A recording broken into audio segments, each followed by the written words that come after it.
Кереметтүү Куран ааламдарды жараткан Аллахтын бизге түшүргөн акыркы китеби.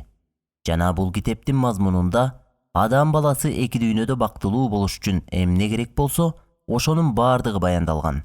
Аллах Таала Нахл сүрөсүнүн 89-аятында мындай дейт: Биз сага китепти ар бир нерсеге баяндама, туура жол, ырайым жана мусулмандар үчүн жакшы кабар иретинде түшүрдүк.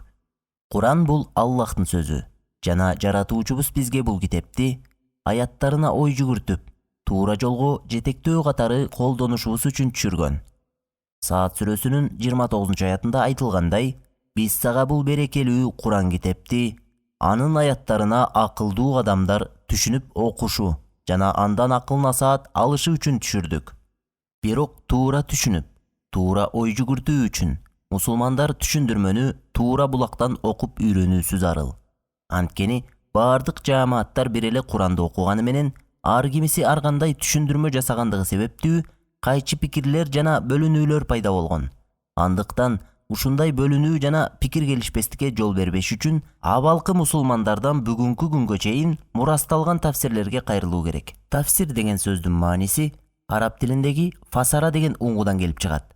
Кыргыз тилине которулганда түшүндүрүү, максатын көргөзүү, пардасын көтөрүү деген маанилерди берет. Шарият терминологиясында тафсир деген сөз ыйык китеп Куранды жана сүннөттү түшүндүрүү илими деген мааниде колдонулат. Жана бул тармакта адис деп саналган диний аалымдар муфассир деп аталат.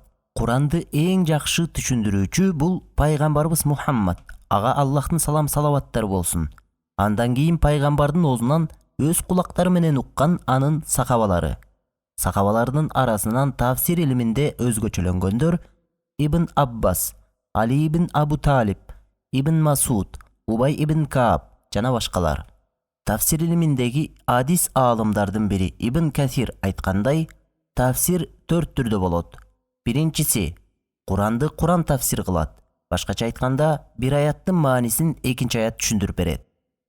Экинчиси Куранды сүннөт тафсир кылат. Башкача айтканда, бир аятты хадис аркылуу түшүндүрүү. Үчүнчүсү сахабалардын тафсири. Алар пайгамбарыбыздан алган илимдин негизинде түшүндүрмө беришкен. Төртүнчүсү табииндердин тафсири. Бул сахабалардан илим алган адамдардын түшүндүрмөсү. Сахабалар болсо пайгамбарыбыздан илим алышкан. Ушул нукта шарият чегинен чыкпай, маанисин бурмалабай жана сахабалардын түшүнүгүнөн алыстатпай, биринчи муундагы мусулмандардын түшүндүрмөсүнөн айырмалантпастан Куранга түшүндүрмө жазган аалымдардын бири Шейх Абдурахман бен Насир ас-Саадинин «Ыйык Курандын чечмелениши» деген китеби сиздердин назарыңыздарда. Шейх Абдурахман бен Насир ас-Саади Сауд Арабиясындагы Унайза шаарында 1889-жылы туулган. 4 жашында энесинен ажырап, 3 жылдан кийин атасынан айрылган. Жетим өскөнү менен абдан жакшы тарбия алган. Бала чагынан таза акылы жана илим алууга ашыккан умтулуусу менен көзгө илинип, 11 жашында Куранды толук жаттаган. Көрүнүктүү аалымдардан талыкпай илим алып, шарият илиминин ар бир багытында чоң ийгиликтерге жеткен. 23 жашында башкаларга шарият үйрөтүп баштаган.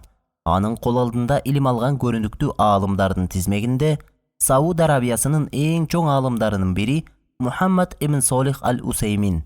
Бу киши өз кезегинде Мухаммад ибн Сауд атындагы Ислам университетинин Ислам акыйдасын изилдөө бөлүмүнүн башчысы, ошол эле университеттеги илимий комитеттин мүчөсү жана Унайза шаарындагы филиалында шарият илими жана ислам дининин негиздери факультетинде кеңешменин мүчөсү болуп эмгектенген. Жана ошондой эле Шейх ас-Саадинин шакирттеринен белгилүү аалым Абдуллах ибн Абдурахман аль-Бассам. Шейх аль-Бассам чоң аалымдар кеңешинин мүчөсү, Мекке шаарындагы белгилүү Аль-Харам мечитинде мугалим жана Дүйнөлүк Ислам лигасынын мүчөсү, Мекке шаарындагы арбитраждык соттун башчысы, андан кийин Сауд Арабиясынын ошол кездеги муфтийи Мухаммад ибн Ибрахимдин өтүнүчү менен Таиф шаарынын жогорку сотунда башчы болуп эмгектенген. Деги эле Шейх Абдурахман бен Насир ас-Саади өмүрүндө көптөгөн аалымдарды тарбиялаган жана шейхтин тафсири жөнүндө көптөгөн аалымдар кеп салып келишет. Мисалы, Сауд Арабиясынын көрүнүктүү аалымы Шейх Солих аль-Фаузан мындай дейт: Эң жөнөкөй жана жеңил бул Шейх ас-Саадинин тафсири. Аллах ага ырайым кылсын. Медина шаарынын имамы, хадис илиминдеги эң көрүнүктүү аалымдардын бири Шейх Абдул-Мухсин Аль-Аббад мындай дейт. Карапайым мусулмандарга окууга мүмкүн болгон жападан жалгыз тафсир Шейх Ас-Саадиники. Жана ушул сыяктуу бул тафсир тууралуу кеңештерди дүйнөлүк деңгээлдеги баардык аалымдардын сөзүнөн укса болот. Ошондуктан мусулман бир тууганым, Аллахтын жардамы менен анын кудуретине муктаж абалда. Бул Ислам медиа порталы сизге Абдурахман Ас-Саадинин калемине таандык тафсирдин кыргызча котормосун тартуулайт. Эскерте кетүүчү маалымат: порталдагы болгон диний мазмундагы материалдар Медина шаарындагы Эл аралык Ислам университетинин студенттери тарабынан редакцияланат.